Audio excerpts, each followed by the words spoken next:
স্বেচ্ছাশ্রমে বাইতুল মামুর মসজিদ এই ভাইয়েরা পরিষ্কার করছে। হ্যাঁ, ওর নাম আরাফাত, তোমার নাম? মোহাম্মদ মানিক হোসেন, যশোরে বাইতুল মামুর মসজিদ। আপনার নাম? মুফতি শহীদুল্লাহ।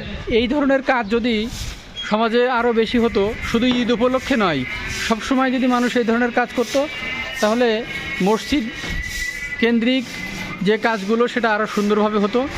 এই যে আপনি দেখতে পাচ্ছেন বাইতুল মামুর মসজিদ, এর রেলগেট থেকে পার হয়ে বাম পাশে এই মসজিদের পরিষ্কার পরিচ্ছন্নতার কার্যক্রম এই ভাইরা চালিয়ে যাচ্ছে। ধন্যবাদ জানাচ্ছি, বিশেষ কৃতজ্ঞতা।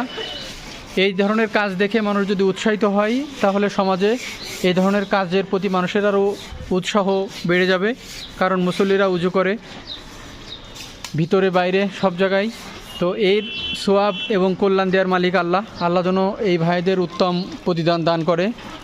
দেখুন কত সুন্দরভাবে তারা এই কাজগুলো করে যাচ্ছে।